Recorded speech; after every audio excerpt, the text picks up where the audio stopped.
has a superhuman day, a government that has rights that mortals don't. It issues commands, and if you disobey, you're a sinner, and you deserve to be punished. It doesn't play by the rules of mortals. Hey yo, I ride slump when I bump, that anarchist hardcore pump, pistol grip pump in the trunk. Don't give a fuck if a pig throw on his leg. Shit, I study natural law, bitch, I know my rights. I'ma fight for liberty and justice, cause no, I don't trust this corrupted system of globalist muppets whose authority only exists to these foolish bastards. Only answer to the one, I don't serve two masters. Stupid asses, parrot in the party line, dumb enough to still fall for the left-right paradigm. Blind by their slogans, the party sets the stage, choosing a ruler every 4 years don't make you any less a slave. Play term after term, time after time, a vicious cycle, the blind leading the blind. Too weak in the mind to see the design of their own prison. Well, there ain't no fool in this one. Fuck the whole system, man. Fuck government. Come on. Yeah, fuck government. Fuck government. Say what? Fuck government. Fuck government. Yeah. Fuck government. Fuck the government. Each and every one of them. Fuck government. Come on. Yeah, fuck government. Fuck government. Say what? Fuck government. Fuck government. Yeah. Fuck government.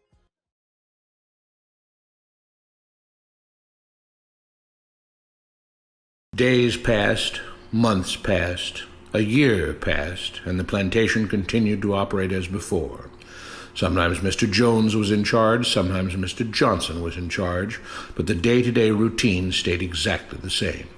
The workers worked hard, long hours every day, and still had little to show for it. Every day the meeting would begin with them all reciting the Jones Plantation motto, "We work together as free men for our mutual benefit, pledging our allegiance to the Jones Plantation, which stands for prosperity, liberty, and justice for all." One day Mr. Smith announced, "Samuel is asked to say a few words this morning, and whatever the rest of us may think of his ideas and opinions, we are all free here, and that means we are all allowed to speak our minds. So, Samuel, you have 2 minutes. Begin." Samuel stepped forward, looking scared. "I was excited when all this started," he began, glancing nervously at Mr. Smith and Mr. Jones. "But don't you all see what's happened here? Nothing has changed. We're all still slaves." There were grumbles of disagreement from the crowd. "They tell us what to do and whip us if we don't. They still make all the rules and punish us if we disobey. They let us make suggestions and complain about things, but they never really change anything. They let us choose between Mr. Jones and Mr. Johnson, but what's the difference? The situation stays the same. We do all of the work and they take as much as they want and decide how much they'll let us keep. They live in luxury, made rich by the cotton we pick. We do all the work and have to build our own huts, grow our own food, and take care of ourselves. They leave us just enough that we don't revolt or run away. This is not freedom. We're all still slaves. They've only changed the words they use, but nothing else has changed. They say we're all free and equal, but we're not. They command and we obey. That's not freedom. That's not equality. They say we're free to leave, but all that means is that we're free to be someone else's slave. Why should we work or obey the rules? We didn't agree to this. They made the system. They forced it on us. They control and rob us and call it freedom. They've deceived you into thinking that being able to choose which slave master you'll work for is the same as being free. It's not. Open your eyes. If you keep what you produce, they call it stealing. When they take what you produce, they call it sharing and fair distribution. Can't you see that this is all? Your time is up, Samuel," Mr. Smith announced calmly. At his gesture, 2 supervisors grabbed Samuel by the arms and led him to the whipping post. "I'm sorry, Samuel, but you've broken the rules. There are rules against encouraging others not to work and encouraging others to break the rules. You're only hurting all of us with your discontentment and your complaining and your disobedience." The whip fell, and Samuel let out a grunt. "Without rules, without order, all would be lost. Without law, there would be chaos. We can't just behave as wild animals, each doing whatever he pleases. We must all follow the plan and all do our duty for the betterment of everyone. And those who do not must be punished." The whip fell again, and blood flowed freely from Samuel's back. "Samuel, it is you who are stealing from the others. When you don't do your assigned work, you are making more work for others. When you disobey the rules, it is you who are endangering the future of everyone else here. You are the thief. You are the criminal. You are the one trying to destroy the arrangement that keeps us all safe and prosperous. At every lash of the whip, the other workers cheered louder and louder, some yelling curses at Samuel. Being spoiled and selfish, you complain about everything, talking as if you're oppressed. But you are the one ruining things. You are the one keeping us from being all we could be. It is your greed and your rebelliousness that is hurting all of us. They all play by the rules, Mr. Smith said, gesturing at the others. What makes you think that you don't have to? You think you're above the law? There were loud yells of agreement as the whip fell again. We must maintain order, Mr. Smith proclaimed, to make this plantation great, to make it so that we can all be happy and prosperous. To have the society we want, there have to be rules. We all have to contribute our fair share to this great endeavor, and we cannot tolerate actions and attitudes that seek to undermine the amazing things that together as free men we have achieved and will continue to achieve. Mr. Jones was smiling as he gave Mr. Smith a pat on the back. The crowd was cheering so loudly that none of them had noticed that Samuel had died.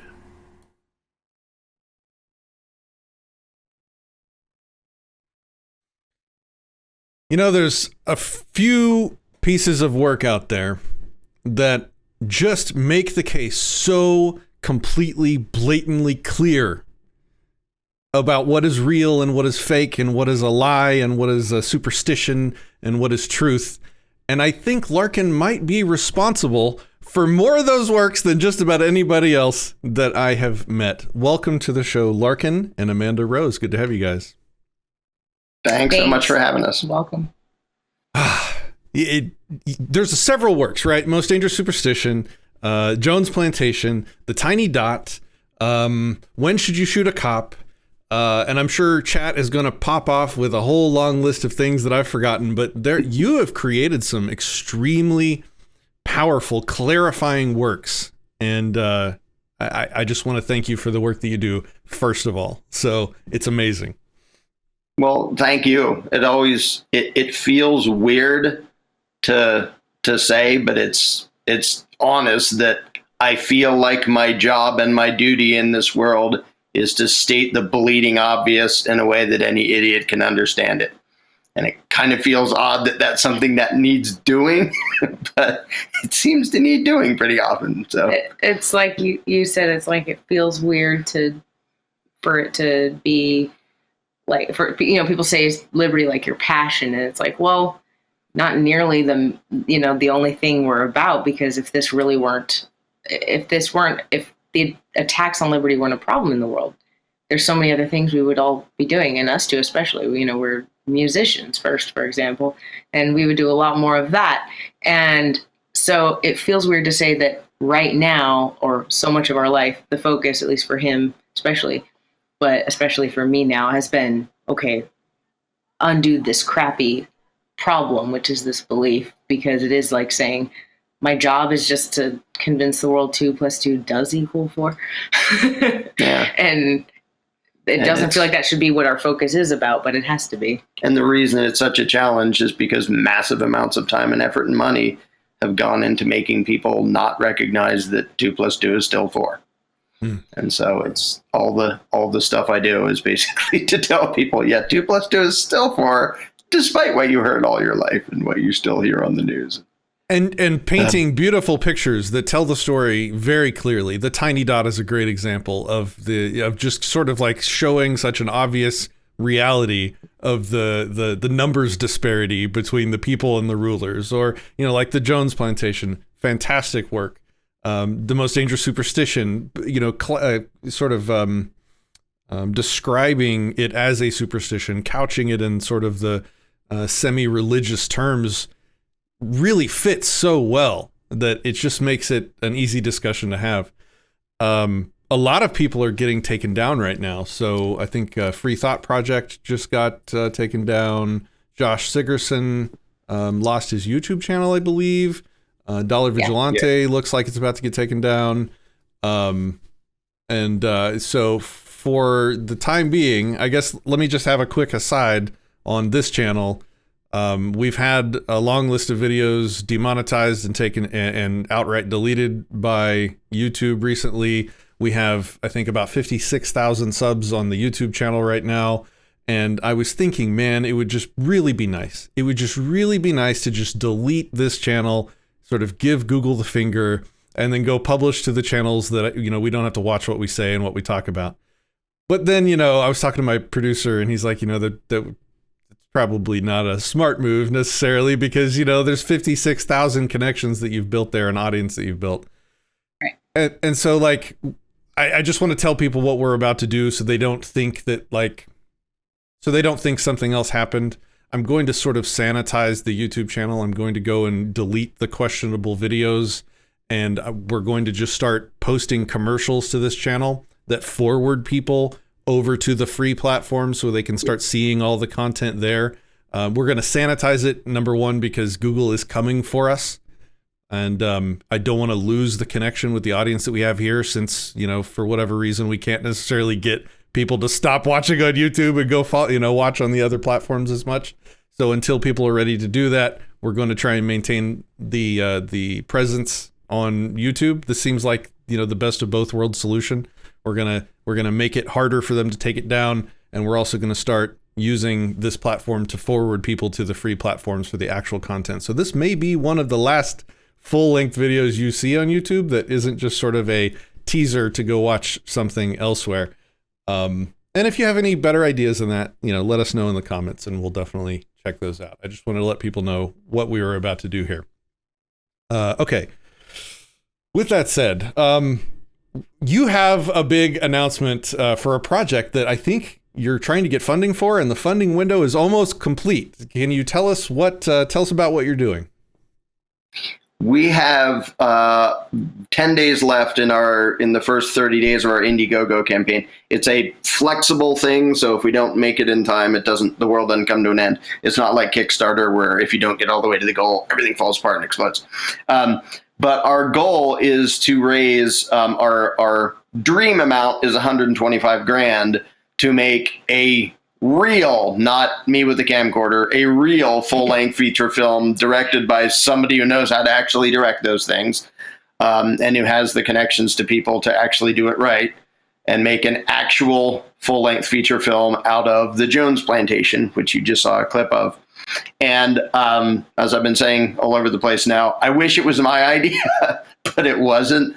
Andrew, the director, who we've had a bunch of planning meetings with now, he's the one who originally interviewed me down in Mexico, and we had a fun talk and for a different thing they were doing.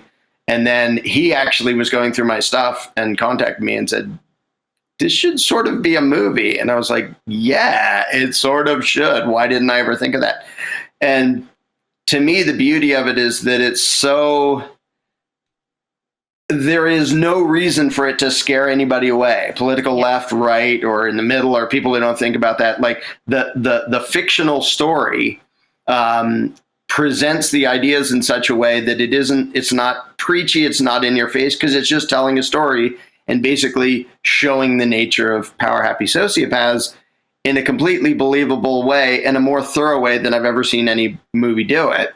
And way more thorough than the animated one can even do it. And what's clever about the Jones Plantation, too, that we both noticed immediately, which is why he says he's pissed he didn't think of it first, is because more so than the Iron Web, more so than your other stories, it's both things. It's obvious in a way that you can kind of portray it to the public in a way that they're going to very clearly see the parallels to what's going on right now with governments, and especially the U.S. government.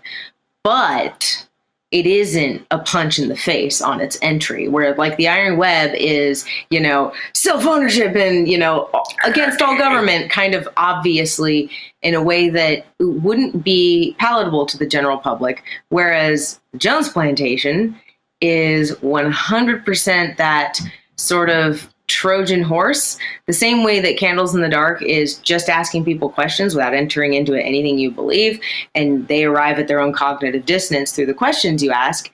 This movie is sort of the sliding under the door of the cognitive dissonance that they're just going to smash into, and they're not going to see it coming. The movie, in the way that it's presenting itself, is going to look like something every American in one way or another would want to go see or could relate to in some way, in that it's just going to look like, an interesting, maybe unique looking film of a story about a slave plantation in the South. Okay, we can go watch that. That's safe. That's removed from here and now. And then they get in and start watching it, and very quickly their brain's going to figure out this is not at all removed from the here and now. Yeah. By itself, it's actually going to be like a movie that's exciting and stuff. There's only so much you can jam into a 12-minute animated whole thing. When you have a whole movie, you can really flesh out the characters and the plot, and a bunch of stuff happens that doesn't happen in the animated version. So it will be, something that just, like a lot of good movies, like, wow, that was exciting and fun and interesting, and now I'm like thinking about stuff. Like, to have it do both, it has to be both, because if it's like boring, people don't care, they don't spread it around, they don't think about anything. But it's such a perfect vehicle to give them, truths that at the end they're just not going to be able to miss. Even in the animated version, some people are like, "Oh, that was a complaint against capitalism and stuff." And it's like, okay, we're going to make sure that nobody can make all the weird mistakes that people made watching the animated one. It's going to be glaringly obvious. But it doesn't have to say it. It never mentions today. Without being this preachy, right? There's days. a difference between making something obvious. That's the genius about good storytelling. Obviously, you make something obvious to the person psychologically, but not preachy. So it doesn't sound like, this is clearly, somebody somewhere's, little diatribe they're going on using this movie. And like, that's not what the Jones Plantation is either. So it just, people are going to go, oh, this is relatable. I want to watch it. And then, they're going to be doing the thing a week later of being at the grocery store shopping for something. And their brain's like, oh, that's what that meant. You know what it's going to hit right now? It's going to be the masks. Like I actually thought when I was clipping that section of the Jones Plantation animation for the intro to the show, I thought about just spoofing it. I have so much stuff that I'm doing right now. I just had no time to do it. But I thought about putting masks on all the little people's faces and then doing a voiceover where, at the end when he's like, you're making us all less safe by threatening, our effectively social contract or whatever. That is all happening in real time right now with the mask issue. So you could take this sort of story, this rubric, and just copy paste it so many times over the last 2 years of random narcissistic, insane crap the government has done to make the same point over and over again from like 17 different directions. Absolutely. I am super excited about this project. And I've said that so many times about stuff that you're working on, like the mirror, but I'm super excited about this. And I have the campaign pulled up here. Let me hide us for a second so I can show you guys. So this is the Indiegogo campaign to fund this project. In only a couple weeks, it has gone from $0 to almost $24,000. Their goal is $125,000. Can you maybe talk us through those numbers and what the plans are for this? Mm-hmm. Yeah, the deal is, for 125, we could do it, the way we really wanted to. Now, if it goes way over that and people get really interested, we can do it better. We can start to think about getting actors that, have some name recognition and face recognition and all that, and things like that. But basically, that amount is like, we know we can make basically a perfect movie for that. And it doesn't have to be that much for it to get made. If you scroll down, you don't need to now, but if you scroll down, it breaks it down into pre-production and, post-production, which includes editing and stuff. And the costs of everything. So our goal right now, because it's a flexible campaign, it starts with 30 days, but it can keep going. We can add another 30 days or whatever. So there's not a time limit, really. But if we raise like 30 or 50 grand, we can get into production. We can get the screenplay done. I've been frantically working on it. I couldn't stop myself because it's way too fun to write. But that's with zero funding. I'm like, he's over halfway done already. Halfway done the screenplay. But we could produce the thing and get it in the can. And then, by then either we will have also raised the funds to do post-production and editing and all that fun stuff, or we can then focus on that. But at this point, we're pretty dang confident this thing is going to happen, even though, if you look at the scale, well, they're only this percentage of the way to the goal. Yep, that's true. But we're very close to the point where we can say, yep, for sure, this is going to happen. We're going to make this happen. Of course, the more resources we have, the easier it is to make it exactly the way we want to make it. We don't know for sure where it's going to be shot. We're talking about maybe Puerto Rico. The director knows about the tax breaks you get for making movies in different places. Apparently Georgia's kind of good, so we may do cotton plantation in Georgia. We may do sugarcane plantation in Puerto Rico. Depends on budget, depends if anybody can actually leave the country by then. But, well, Puerto Rico's it's a possession, so maybe it's easier to get there. I don't think I know, but who knows what they're going to do before that. Yeah. But the point is, right now we're raising the funds to figure out exactly what we can do. But at this point, just with the support we've gotten so far, I'm very confident this thing is actually going to happen. And obviously, the more support we get, the better it's going to be. Yes. But yeah. And I've already declared I've done the thing that you should never do, and I always do, which is I've already declared if the difference between it happening and not happening is I don't get paid anything to do my part of it, then I'm going to do my part of it for free. And she has to hit me for that. We can't let that happen. We have to make sure that you get paid. Yes.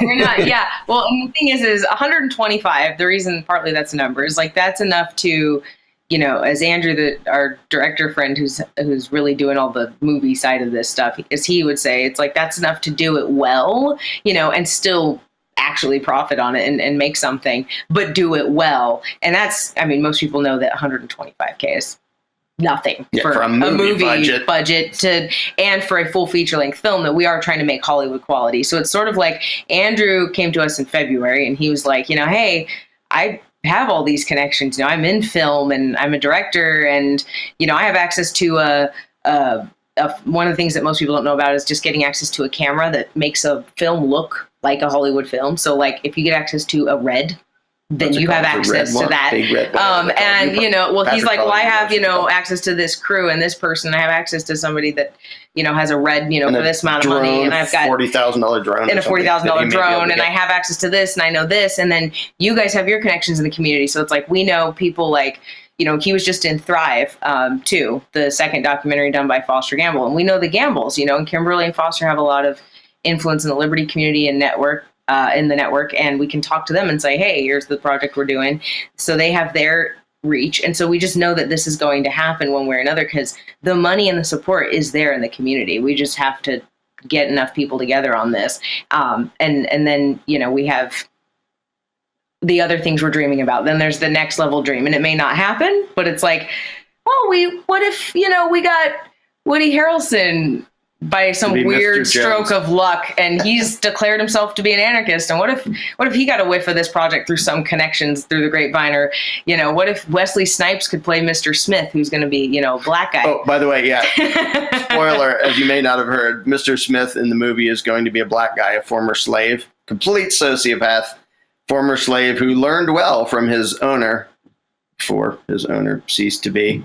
But Andrew and I both decided that would be a fun little twist to sort of creep people out. And it causes fun tension between him and Mr. Jones, because Mr. Jones is like, why is a black guy bossing me around? And he's like this next level psychotic, narcissistic, well-dressed, smooth talking dude carrying a snake around his freaking neck. And we were like, Wesley Snipes. Man. Yeah, that would be my ultimate dream. Kill that role. Wesley Snipes is Mr. Smith and Woody Harrelson is Mr. Jones. Obviously we're just ridiculously... You have an easy foot in the door, like you've both been in jail for tax stuff, so... Yeah, for the exact same thing. Well, for the same thing, because what's fun about this is he's getting Sherry Peel Jackson in on this to do what part? She's going to narrate? She's the narrator. She's, if you don't know, she's former IRS. Did you meet her at Anarchapulco? She was at her last one.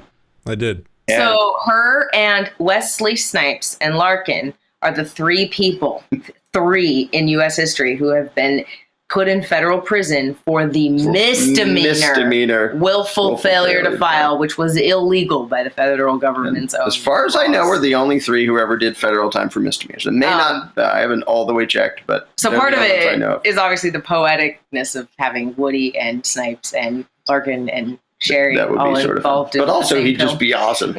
Wesley would be... Wesley was actually a great actor. The most important character by far in this movie is Mr. Smith. because like in the animated one, it's only, it's kind of superficial and it's short, but we really get into we really give the audience a view of both sides of the Jekyll and Hyde. They get the slave's view of, oh, here comes our great emancipator to tell us that we're all free and all these awesome things and blah, blah, blah. And then you get the behind closed doors discussions between Mr. Smith and Mr. Jones to see the way they really think and the way they calculate and the way they, do these nasty things. And I think it's going to be just gut-wrenchingly disturbing for people to watch the slaves fall for it when the viewer knows, but no, how could you fall for that? So that by the end, everyone's like, we fell for the exact same thing. It's gonna be one of those really peeling back the curtains on the actual inside of the mind of how these people think, but how it's so obvious that this is how they really think if you really stop blinding yourself to the behavior and the what it really is going on. So it's like the Jones Plantation is going to play that out and just spell it out for the audience, but it's going to use Mr. Smith as the way to be like, this guy is government. Like when you get that these are what the control freaks really had to construct, this is how they had to think, this is what they had to do.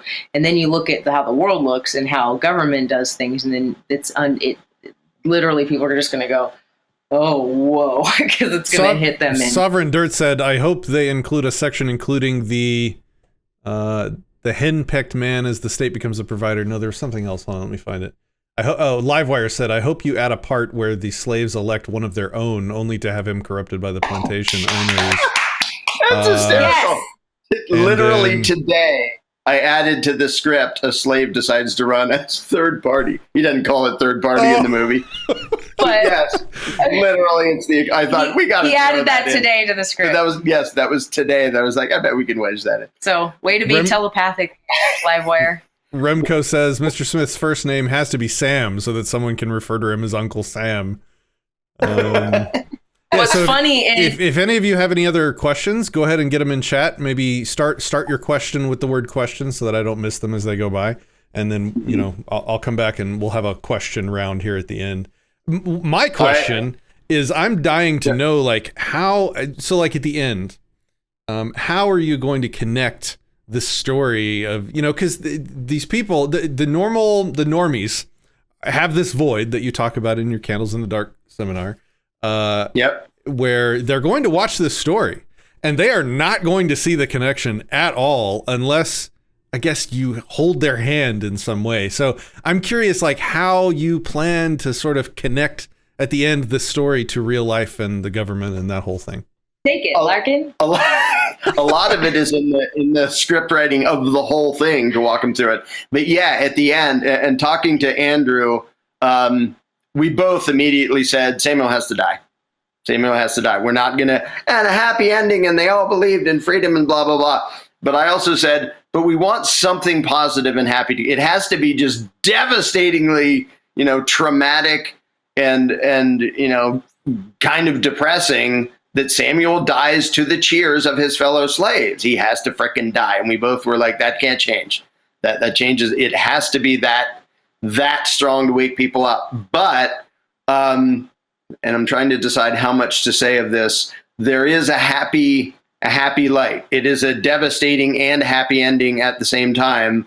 I'm not exactly going to say how. I am going to say that the narrator fills in a piece that you didn't know throughout the whole movie, that gives some hope and also kind of does the thing of filling in the sort of big picture thing about here's the nature of reality and how things have always been. And, there are the people who did do this, and there's the people who they hurt. And so we fill that in partly at the end, but a lot of it has to do with bits and pieces of the script as you're going along, where one of the funnest interplays is between Mr. Smith and Mr. Jones, because Mr. Jones is just old school. I own slaves if they disobey me. One of my underlings hits them with a whip. He's the brute tyrant, and he represents the old school way that authoritarianism looked, like feudalism and the just beat people thing. And then Mr. Smith is our stand-in for the new world of psychological control. Yeah.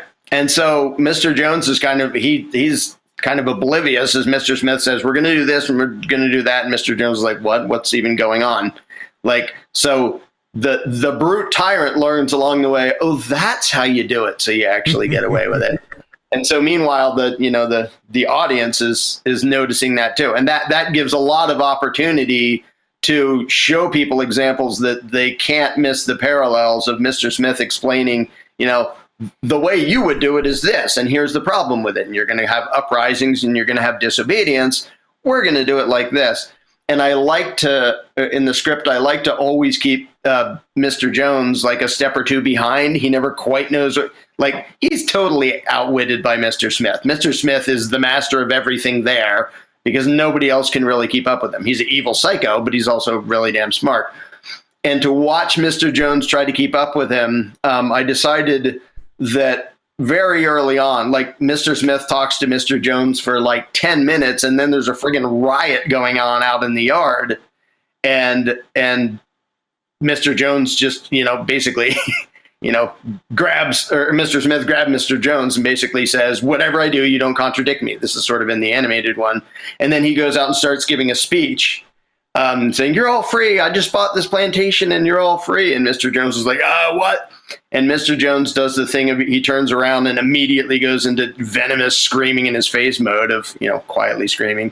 Oh, you mean Mr. Smith Mr. Smith is full sociopath. So he turns around to Mr. Jones and just goes, shut up, I'm saving your neck. And then turns around, oh, my friends, blah, blah, blah. But the interplay between Smith and Jones gives a lot of opportunity for him to just, for him to show and explain why, if you want to control your slaves and maximize their productivity, make them think this, make them perceive things differently. And he in an actual movie, you can go into great obvious detail of just how much you can do that, and how confident Mr. Smith is that he's like, I can fix this problem. I can make them feel this. I can make them think this. And then 2 weeks from now, they're going to do this. And as it goes along, it happens. And Mr. Jones is like, whoa, it keeps working. And so hopefully the audience is also going to be, whoa, it keeps working. And also, it keeps working. And now I'm starting to see the stuff that's worked on me, too. Mr. Smith is this character that comes in and he owns the place because he walks in like, I know what I'm doing. I'm the guy that everything I do, every time I do it works. And I can walk in and talk to this plantation owner, even though I'm the black guy. I own his ass and know what I'm doing. And he kind of has that whole vibe. And Mr. Jones is very much the old school kind of dumb brute. And he's just, there's a conversation that takes place very early on that is going to kind of rush the audience right through the gauntlet uncomfortably, which is, Mr. Smith is like, you see them as animals, don't you? And Mr. Jones, the old school plantation owner, is like, excuse me. And he's like, you do. You see them as, you view the slaves, you view them as animals, right? Something that you can just abuse and do whatever to, or hit, and tell them what to do, and then they'll just obey. And then he's like, oh, okay, so if you're one of those, abolitionists that's come here to help me see the error of my ways, there's been a misunderstanding here, because he thinks that's where Mr. Smith is going. So for 10 seconds, the audience gets to think, oh, Mr. Smith is a good guy. And then Mr. Smith is like, because, they're not animals, they're human beings. And then he goes in to say, animals don't understand what you mean if you say, if you don't produce for me, I'm going to kill you next week. An ox doesn't get that. So you have to stand there and keep hitting the ox. But then he goes on to describe how humans are more complex and they have reasoning and, free will. And so they have this ability that animals don't. And so they're more complex. But if you understand that, humans are the most useful and can be the easiest livestock, and he calls them that, to manage. And he calls himself, Mr. Smith, and says, that's not my real name, but I call myself Mr. Smith because I'm a smith, the same way a blacksmith is a smither of iron because he molds iron. I mold slaves into the best form of, human livestock that they can be. And he says, and he pulls the snake from around his neck, kind of a thing. And he uses the snake as an analogy. And he's like, hey, don't give this snake. No, this is literally in every one of our interviews. This is part of the script. We tell people he's joking. We can actually say this because we say this in multiple interviews. Analogy. The snake analogy is one of the parts of the movie we're sharing free to the public. But one of the parts of the script is he's totally pulls the snake down, and he goes, Like if a I grab python. this snake around the neck tight, it's going to snap its head around and try and bite me. But if I just let it move forward across my hands, and I put one hand in front of the other like this, he's like, the snake totally has this illusion of freedom because it can move. It feels free to move, and it keeps going forward. And I just keep putting one hand in front of the other, and the slave and the snake just keeps thinking it can keep going, and it eventually just kind of goes, well, I feel like I'm free to move, and I'm moving, but I'm not getting anywhere. And just after a while, it starts to get tired and confused, and then sort of complacent, and just wears out. And he's like, people are the same way. You know, those slaves out there are the same way. You Give them the illusion of something they can do until they get worn out and they're just calm and confused and tired. and don't clutch them like you're trying to trap them from getting away. Hold them loosely and give them the illusion that they've got freedom of activity and movement, even though they don't. Yippee. And then make the snakes scared of each other and control them by making them think that they're being, good by wearing masks to save their fellow snakes. Anyway. Yeah, we do all that. There's even a parallel to the stupid COVID thing. It's not a disease. That would be a little bit too obvious. But it's a totally made up thing for them to all be scared about and focused on. Yes. To distract their focus away from something else that the control freaks didn't want them thinking about too much. So I even throw in that parallel. That may be one that a lot of people won't notice because it's enough of a disconnected, but a lot of it's going to be just way too in your face for people to not notice. Oh, this. And Mr. Smith just openly talks about the fact that, this art form has been around forever of how to manage and control people.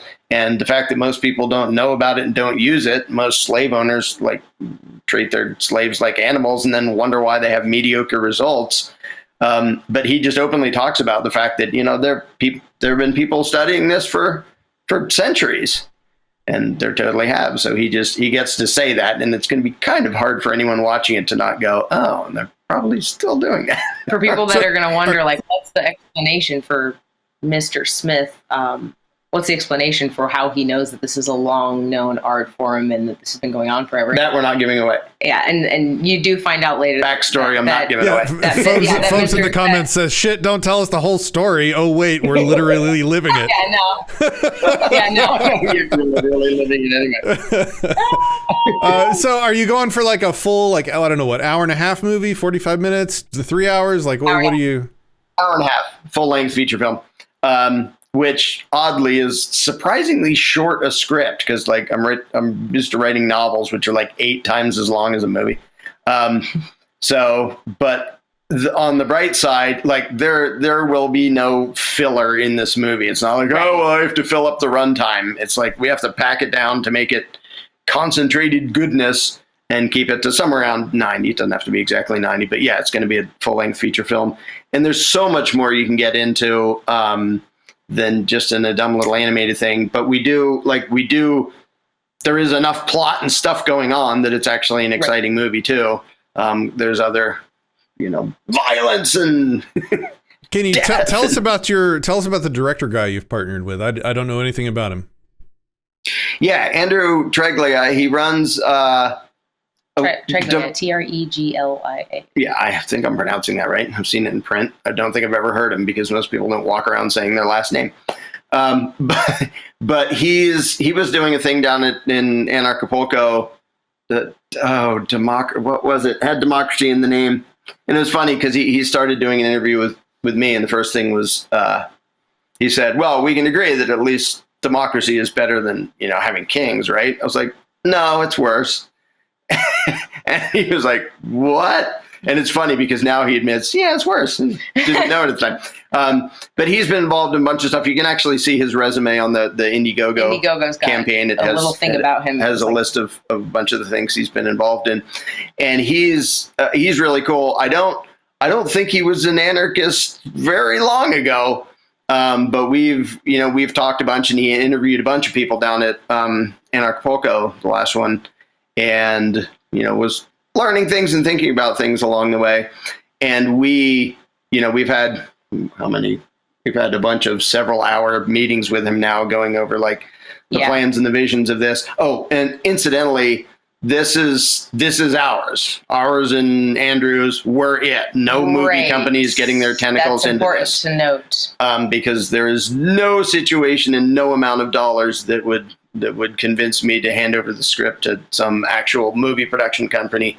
Yeah, people can fund this all they want. Like, this could totally turn into somebody said, if people wanted to make this a $20 million movie, well, by all means, don't let me get in the way of that. But you're not having the screenplay, and you're not telling us who's directing it. So Right. that's the two caveats. Final say on the script and Yeah. the director and all that is ours. And that's really important because there's so many cool ideas that have just been watered down and turned into kind of pointless mush by Hollywood. And, even ones that still had a pretty good idea, like, V for Vendetta and stuff, like the people who wrote the comic book. What are you supposed to call them? The comic book is rude and insulting. Graphic novel. There we go. Apparently, we're not at all pleased with the movie version, in part because it made them into right-wing fascists when they were left-wing in the actual. Which movie? Which movie are you talking about? V for Vendetta. V for Oh, Vendetta yeah. was the graphic Yeah. novel. I, So the I people reached out to that guy to try and interview him. Apparently, he's an anarcho-communist, and yeah, you're right. He wasn't too happy with how they movie-tized it. So people butcher stuff all over the place, and I expect them to do that with almost everything, but they're not doing it with this because it's just ours. And if it gets made and we make $0 off of it, oh well, we'll be happy that it was made. And I would rather make $0 off of it and have it be the exact message it should be than make $1 million and have it be some watered down, mushy, whatever. We did get to know Andrew quite a bit through the last few months of planning and meeting with him. And part of learning, what you think of a director is also learning what their taste is in movies and what they think are good movies and things like that. So one of the things I love about Andrew is he's got the same care and attention to detail as far as you need a certain uniqueness and aesthetic to a movie. Like, for example, certain things that do well usually have like a niche community around them and following. They become like a cult classic in their own way. And it's because they have a visual uniqueness to the directing style that's pungent, along with this atmosphere that combines correctly with the score and the soundtrack to just create something that is unlike anything else. And Andrew really wants that aesthetic for this movie. He wants, every frame to matter and every frame to have everything positioned in the frame, and everything is substance and everything is there because it's supposed to be there. And it's done in a way that is aesthetically appealing, hard to ignore. And Larkin gets to do the score because he's a composer. Because So now I that's a have my huge dream thing, too. studio, which is right over there. So that's another reason why it's, just so many facets of this make it kind of a duh, but the whole thing is just coming together on every level. So it's just, we have the support of a big enough global community of Liberty lovers. The money's in the community to certainly pull this off. The actors are out there sitting on their hands like, I've been told by governments I can't do anything and I need work. So there's really good actors and actresses out there that need work. They're not super famous Hollywood people, but they're good. As we can see, from other platforms like Hulu and Netflix, there's all these great actors and actresses out there that mainstream Hollywood never shows you. And so Andrew just knows enough people that, with his connections and with the Liberty community backing us, we can't not do this. Yeah. And I know he shares the vision of it and exactly what it's supposed to look like and stuff. And so, he's going to be the director. Once the screenplay is written, it's mostly up to him and other people. Yep. I'll probably be there for the shooting, sitting around and observing and stuff. But, I don't do that side of it, but I would not nearly let anybody else do anything with the script that I didn't trust to actually understand what the point is. And Andrew's talking about how we can basically make our own lane with this movie. Like, there's an opportunity for this sort of movie with this sort of message, like all the way daring to say this stuff that Hollywood just doesn't do. And now, with the technology that exists and crowdfunding and stuff, we can make it without the permission of a bunch of, power happy doofuses, like the power happy doofuses who control Facebook and YouTube and Hollywood. It's like, screw them. We can bypass all of them, make the message the way we want it to be, and get it out there the way we want it to be out there. And the culture is so primed already. Our culture is so primed for the anti-authoritarian and the make your own lane thing. Like The Matrix did well. Why? Because it made its own freaking lane. And V for Vendetta did well because it made its own lane and it created this I idea. think what you mean by make its own lane is just like have a original thought, which Hollywood can't seem to do in like 30 years. It's just like come up with a new story instead of just remaking old stuff and injecting your SJW nonsense into it. Oh my God, you're gonna get me ranting now. Yes, yeah. Yes. Like another thing I told him, I said, think about another encouraging thing to think about is how well Firefly and Serenity. Do you know about them? That phenomenon, the show Firefly and the movie Serenity. How well they did after Firefly was canceled. Like the cancellation of a single season of a show, like turned into this cult following of the Firefly saga and the Serenity movie that blew up over the course of a decade and a half, following, instead of petering off because Fox canceled it. No, Fox canceled it and everybody went, oh my God, Firefly's amazing. And it ended up with this huge following. Once again, original, made its own lane. And of course, Fox cans it because it's actually good. Yeah. So it was just another much thing like that I happened to the like, original Star Trek series, right? They got canceled and then it turned into a world phenomenon, right? Yeah. Something that just occurred to me is this is a weird comparison to make, but most movies, this is less true recently, but most movies are so bad at making films. I'm sorry to interrupt you. Remco just said, well, I can't wait for the all-female remake of The Plantation. Because they did that with like the Ghostbusters, and they did that with something else recently. Like Hollywood will make 5 sequels of this, and it'll all be underrepresented classes of whatever. Anyway, sorry to interrupt. That was hilarious. Probably not. There was no doubt left-leaning someone somewhere who commented, well, we shouldn't see color anymore, so you should just, because somebody said, hey, are there acting parts? And I said, well, most of them are going to be the black slaves because there aren't that many other characters in it. And she was basically saying, well, you should have them be all colors. And I was like, I'm not going to make it just ridiculously unrealistic to pretend we don't see color. So in other words, somebody suggested something kind of that ridiculous already, but yeah, no. I'm sorry, I totally interrupted you. What were you saying before I interrupted you?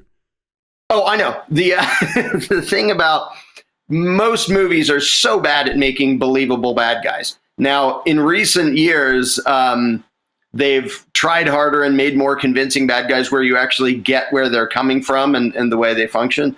But it just occurred to me, even though the movies are nothing alike and the plots are nothing alike, like I think it's like the highest grossing R-rated movie like in the history of ever was Joker. And all that was the psychological development of a screwed up bad guy.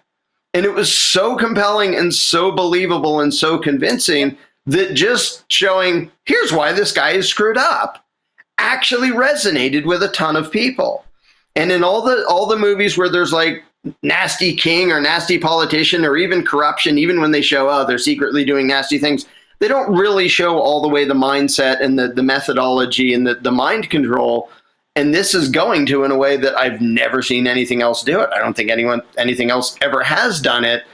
But when you can all the way show, like when a movie does do a good job of whether it's like a serial killer or whatever, and you all the way get what's going on, it has a lot more sort of creepy power to it from the audience instead of, oh, there's a guy running around with an axe killing people. It's sort of, oh, well, yeah, whatever, whoop-de-doo. But when you can really show something that is so just existentially creepy coming out of a human being, it's like, okay, I could imagine someone actually doing that and thinking that way and treating people that way.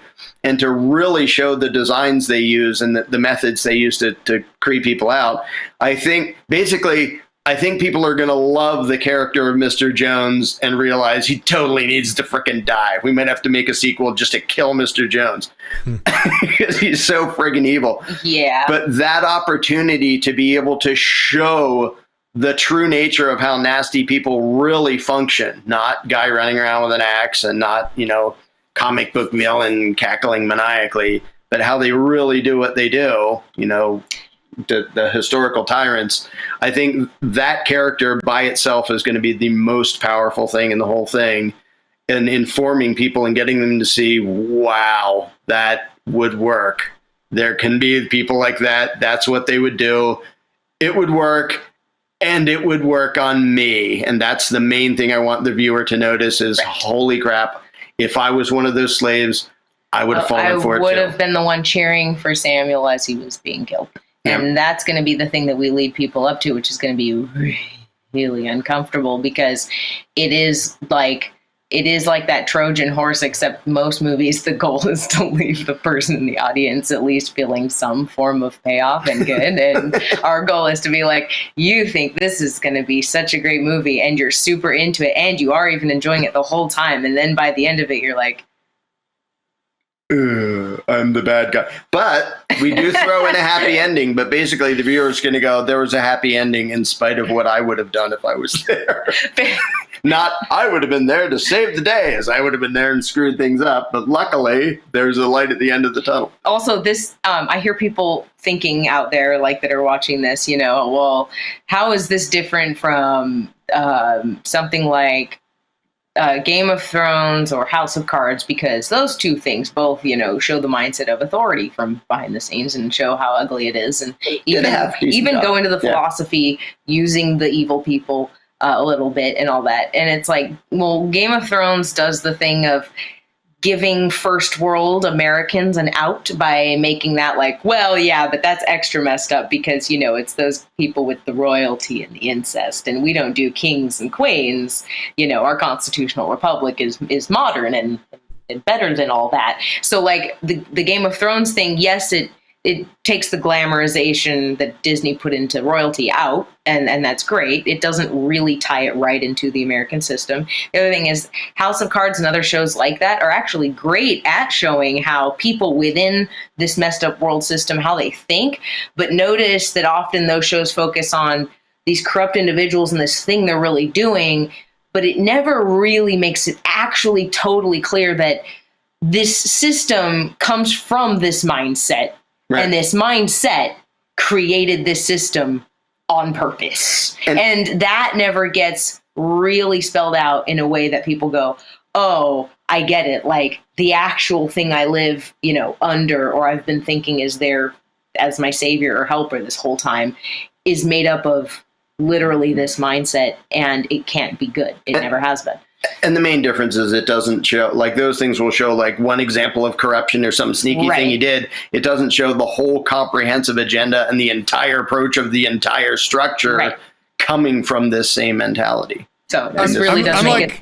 I'm like wargaming the movie in my head now. What if like the original plantation owner, like, you know, starts out as just sort of an unthinking slave owner that thinks it's okay because that's how he was raised. But then through the process of seeing these slaves sort of get duped not by the whip, but by the same tricks that would and did work on him in terms of the government, starts to realize that the slaves are people too, and sort of like wakes up out of his slave owning mindset. Anyway, this movie is going to be so cool no matter what you do with it, and I don't want to spoil it. So it'll be awesome. There is a Mrs. Jones in it that has a brief part. But we make her become sympathetic along the way to the slaves, and when she happens to overhear little bits and pieces of them talking, going, "Ooh, this is creepy." And like, I'd rather them be treated like animals because this makes it even creepier. Yeah, to manipulate them this way. Okay, let me get to some audience questions, and then we'll go ahead and wrap this up. Let's see. Stephen Loeffler asks, "Is it too late to read your book with the current state of the union?" I'm assuming he means the Iron Web. Iron Web. Okay, all right. That's my guess of what he means. Okay, I don't know. It exists on Amazon now. Somebody else paid to print it. They're actually selling it, but hard copy is on Amazon. Ebook is on Amazon too.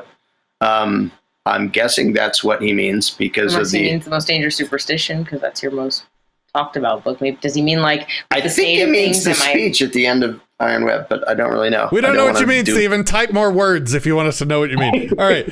Voluntary one of them, yes. Those both exist. Voluntary Dan asks, if you guys don't meet the goal, will you be paying for it out of pocket, and will people still be able to donate? If so, how? I think. I don't friggin' have a pocket with that. It basically, the smaller the budget gets, the harder we cut corners and make do with what we have. The way it's going now, I'm confident that we can do it the way we really think it needs to be done. But I mean, there isn't a time limit, so yeah, there isn't a time limit, so we can extend stuff. Yeah. If nobody gave another $1, first of all, that would be sort of surprising and rude. We'd still find a way to do the best we can with like 24 grand, which would be kind of lame. But we will. It's at this point, I'm confident enough to say it's going to friggin' happen. At this point, it's just a matter of how good it's going to look based on what resources we have to work with. But one way or another, like Andrew is determined to make this happen, whether we make $1 off of it or not. And we're determined to make it happen, whether we make $1 off of it or not. So one way or another, it's going to happen. It'll look a whole lot better if we have the resources, to get good people and he already has a award-winning sound editor lined up and all sorts of fun stuff. But we're going to friggin' make it happen one way or another. I can't pay for it out of pocket because there's nothing in my pocket at the moment. There's no pocket. Okay, got it. Take the Ride says, will this be the story of Jesus repeated? Does Larkin think humanity keeps repeating the same mistakes over and over? There, in a lot of ways, yes. And there's actually references to that in the script. The fact that, like, by the narrator and Mr. Smith, there are hints about, like, this is a cycle that goes over and over again. It will kind of be obvious to a lot of people that there's sort of a parallel to the Jesus thing while Samuel's being whipped to death. And to me, I think it will be devastating to a bunch of self-described Christians to realize, ooh, I would have been in the crowd. And to realize that, just like today, if there was a Jesus and he came back, a lot of Christians would be first in line to crucify him. But whether somebody's, notices the parallel or cares about religion or not, I think it's going to have that same devastating effect on a lot of people when they realize, I can't put myself in the shoes of the actual good guys in this. I wouldn't have dared to do that. I would have been in the crowd going along with it, and I would have fallen for the BS. And it's sort of a mean thing to do, but we know it works because, speaking of the Iron Web, when somebody made the video, they labeled it "Message to the Voting Cattle," and I was saying, I'm not sure you should do that because that's like blunt and in your face, and it starts off as rude as it can be, and then runs them over with a truck. And I was like, I'm not sure anybody's going to like that. Tons of people liked it, and a bunch of people actually commented under that they felt shame and guilt listening to it because they knew it was true about them. And I was like, holy smokes, to have people, first of all, feel that, and second of all, dare to publicly post that I felt bad because this thing guilt tripped me and it was right to do so. Yep. And I think the Jones Plantation is going to do that 100-fold over what that little speech does. And I do want to say that when we were talking before about getting excited about where this thing could go, I don't want to pretend that higher, bigger name actors are, just, a big dream and impossible to get to, because let's just remember that this is the internet. So to not limit myself here, if anybody else out there is actually on speaking terms with good old Wesley or Woody, I mean, who are friends feel with free to, connect screenplay guy that's the word along with one of them, because the screenplay is going to be done first and quickly, and that matters. And you never know who knows who out there. And we did find out we have a friend no or name something. dropping. no connection to we do have a second degree connection third degree connection to Woody, so it's not impossible.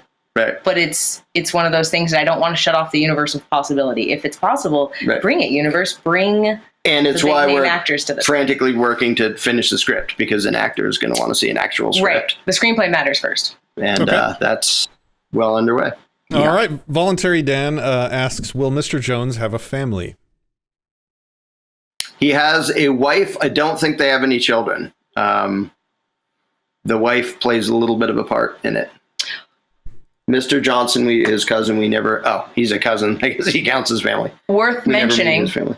we're going to tie in so many clever things, as we were saying, about modern stuff going on, how we know the world works, into this. There will be a hint at the problem. There will be a very obvious, but there will be a dark scene that definitely alludes to the slave plantation owner being Creepy a sexual predator. pedophile, possibly.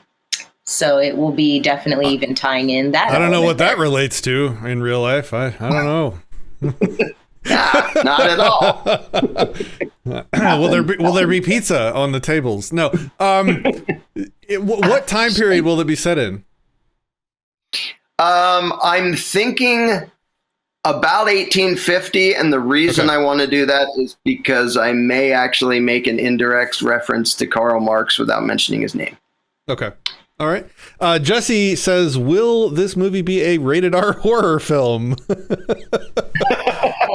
Ooh. It will be rated R because you can't make a PG-13 version of this. It's it'll be not going to be all that gory or visually horrible. I mean, you have somebody whipped to death, so it's not exactly pleasant. But it's not going to be Tarantino. We're not gonna Tarantino the screen with blood for an hour and a half in a row. I like how that's a verb now. Okay. All right. There are a number of other deaths in. Don't get me the wrong. version. I love Tarantino. Just, A little over the top. He's got an audience, and we would shut out a lot of people if we went Tarantino on this. We're not going to go to Tarantino, but yes, R. Jose asks, how close are you to funding the whole budget to shoot? We showed the crowdfunding thing earlier. I think they're coming up on $26K, which, well, I'll let you answer it. I won't try and answer it for you. 24. I think shooting it maybe between, well, including the cost of cast. Production, we basically have down pre-production and production, I think adds to 50, but then the cast was another 25. That's really flexible because it depends on, who's doing it for free and what we're spending on who. So somewhere between 50 and 75 grand, we can shoot the whole thing. Okay. Can't edit it. Need more for that. Yeah. But Shooting. basically, if we're halfway to the budget to 125, I think we can actually get the whole thing in the can. Okay. But this is also why it's good that we don't have a limit on the budget, because I have kind of, I try to have positive non-attachment to a positive expectation without any attachment to any specific expectation of the universe is how I've learned it works best to have things. So just a positive expectation of whatever's the biggest thing out there that could possibly happen, the best thing I could imagine for this thing. Let it be if it can be possible. And I kind of see the connections this Liberty community has built all over the world. And I feel like this is going to get funded beyond the goal. That's what I feel. And I'm putting it out there now to say that so that if anybody can refer back to this video later, they can be like, hey, look, she called it. But if we get 50 grand, we're shooting it. We're probably shooting it for, even if it was less than that. But that's, Okay. All right. Good to see James Freeman in the chat. Hey, sir. Good to see you. AnCap Gamer from Twitch. He is an anarcho-capitalist gamer who live streams his gaming. He does a lot of VR gaming on Twitch. If you're into that stuff, go check him out. I have done VR gaming with him. I think he's playing No Man's Sky right now. Good stuff. Good to see you. Thanks for hosting this show on your channel. I appreciate it, NCAP. That's awesome. Okay, we have a few questions left, and then we'll wrap up. Voluntary Dan asks, will the credits song be You Gotta Vote? Oh, that's probably not it. No, it's probably not the play. Not exactly. We do want to ask, in fact, I'll ask him here in the most rude, inappropriate way possible. I want to send Jordan Page a message because I want to see if he's interested in doing it. Hey, Jordan, if you're watching this is us contacting you instead of just directly messaging you. We would like to use some of your music. And as it happens, like Freedom Message or Message of Freedom, almost exactly fits the plot already. Yeah. But if he wants to do a new one, I want him to I advise listening to Jordan Page's Liberty album. He is on Spotify. You can find him there. Running a commercial. No, I'm just saying listen to it and tell me that some of those songs wouldn't be perfect for some of the credits and parts of this movie. The sound and feel is so. Well, yeah. we are pleased. We are proud to be your telephone. So I hope he got your message and responds. Grill K asks, when do you expect the movie will be completed and out for the public to watch, and where will we be able to see it? The goal is, I believe, November of next year, not 1 month from now. November of next year. The goal is to, our current goal, again, depending on budget and everything, is to run it in maybe 6 or 7 cities across the country in actual theaters before it's anywhere else. And have us be at them, and then certain donors beyond a certain amount, it says this on the perks and the Indiegogo thing, will like hang out with them afterwards and do a dinner and stuff. And so we actually have showings of it in theaters, and then it'll be released. I don't know the details of that. Andrew is much more familiar of the ways you release things into, like, something like Netflix comes last. That's like after you show it and you run it on your own platform. If you demonstrate that, look, lots of people like this and we've gotten, enough mileage out of it, then we might sell it to Netflix or something. But we ain't starting there. We're controlling it. But we do want to have Netflix? Live show. Yeah, probably don't get your hopes up. I mean, maybe. Netflix? I don't know. Netflix is a weird platform because they're sort of schizophrenic. Like, they allow some sketchy, weird stuff on their platform, and then they also allow some really subversive, anti-authoritarian stuff on their platform. So, yeah. I mean, but whatever the platform is. It's more, I think it's better to, what we want to do really, though, is to do it right as far as have a launch where we really get the community spreading it and getting it out there organically enough that you got this niche following, and ideally you have platforms coming to you and saying, we want your movie on our platform. But you have to prove, that there's interest in it to do that. But first of all, we wanted to go all old school and actually show it in theaters and in a number of different cities. I'm excited if theaters still exist in a year. Default position asks, are you concerned that the powers that be will try to stop the production of this film like it's been speculated that they played a role in killing the production of Gray State? Gray State. No. Yeah. I can say why. My basic attitude is I'm really easy to kill, and if they want me to shut up, then they should kill me. I'm not going to function as if they're going to do that. I'm not going to censor myself because they might do that, because then I've just, did their job for them. I don't think, something like this. No. I will say I have no suicidal thoughts. I'm not planning on shooting myself in the back 10 times and throwing myself in the bag in a river.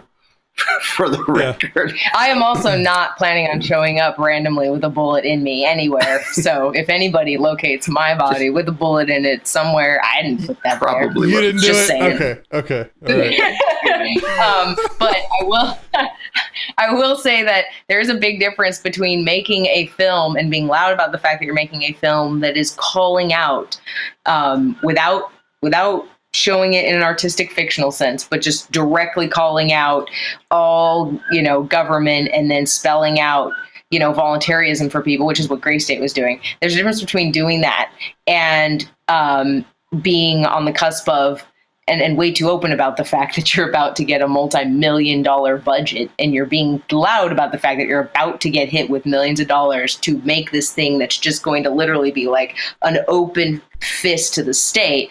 That's a little bit different than what we're doing, which is, something that it's like, oh, okay, well, that might go over some people's heads, and they still have to have the marketing budget for that, and it's not going to convince that many people. It's easy for them to overlook us and think it's not a problem. Yeah, I'm just not going to freaking worry about it, even though, like I said, I'm really easy to kill. I'm not going to worry about it. Besides, as soon as the screenplay is done, they can off me and the movie would still happen anyway. I have an NSA phone. Off Andrew. So Should we give them a list of who they have to off to make the movie not? Maybe not. They can come get us anytime they want. I figure if I'm enough of a threat, they'll do that next week or whatever. If they were going to off me, they probably should have done it 20 years ago. Because now it would up book sales. It would be awesome. For anyone who thinks we live in fear, we don't. We are literally this flippant about them, they, all the time. We're not even remotely afraid of them. And then on top of that, actually, one of our running jokes is that if they killed you, if they really understand power and the whole art of war, they know that if they killed you now, that would just, Larkin's book is in like 40 different countries. Video views would go through the roof. It would just so backfire. So we have this running joke that he totally does have federal stalkers, but that's because they're protecting him. They're like, don't let that guy die because everyone's going to blame it on us. So we joke that, like, if anything, we've got feds like looking out for us, and things will go better for us because we have federal protectors. Admit it. If I accidentally fell off a cliff, there's a lot of people who would say, no, he was totally killed. So there's probably people like with safety nets under the cliffs. Don't let them die. They're going to blame us. Wow. Okay. What a But world. obviously What a world. Yeah. All right. Sorry. No, that's hilarious. Okay, and terrible and tragic and creepy. Okay, so Yeah. number one, go to therosechannel.com to support Larkin. You can subscribe. He has some subscription options there where you can get access to most every word he's ever spoken. Then you have the link in the description to the Indiegogo campaign for the movie. You also have the link in the description to go to the support page for this channel. If you like what you're seeing here on Anarchast, you want to see more of it, you want to get access to all the perks of not only this channel, but also Disenthrall, where we have a lot of exclusive content and shows and wallpapers and audiobook type rewards and stuff for our supporters. You can find that all there, link in the description. Also, disenthrall.me/support, disenthrall.me/platforms if you want to see all the places that we publish to, because you're about to stop seeing full-length content, probably even on this Anarchast channel. You're going to see it probably mostly on Library, and we're going to live stream primarily to Float, Flote, from now on. So any other updates from you, Larkin, before we go? I think that's. Oh, I should say, given the current spirit of shutting people up all over the place, I'm finally getting my butt together and have an email list that's free that people can get on if they want to. If you go to therosechannel.com at the very top, you can get added to the email list for free. So that if I magically disappear off of YouTube and Twitter and Facebook and everywhere else, I'll still be able to keep in touch. One more thing before we go. We have been asked this every interview, so I know if somebody hasn't typed it already, they will ask it. They say, is the mirror still in the works? The short answer is always yes. And the reason that it isn't a thing is because it's a monstrous project that would normally take multiple dozens and dozens of people to work on, and it isn't a thing that has any monetary return on investment, so other things have to fund it because it's going to be given away to the world for free. So incidentally, we fund the Jones Plantation, and then it gets filmed, and Larkin can be working on the mirror using the funding that comes from the Jones Plantation too, because in other words, it buys us the time to work on the mirror. He doesn't have to be working on the Jones Plantation movie once he's done with the main part that he does. Right. So and if the movie does well, it may fund the making of the mirror, which is then given away to the whole world for free as soon as it's right. done. So that's the answer. Yeah. A lot of news this month, and we have an Acapulco probably coming back now, and we've got all kinds of cool stuff going on. More info on all that probably in the near future. Guys, thanks for hanging out with me. Thanks for telling me about your project. Thanks for doing what you do. Guys in the audience and the questions and the comments, thanks for hanging out. Hilarious stuff. And we will see you guys next time.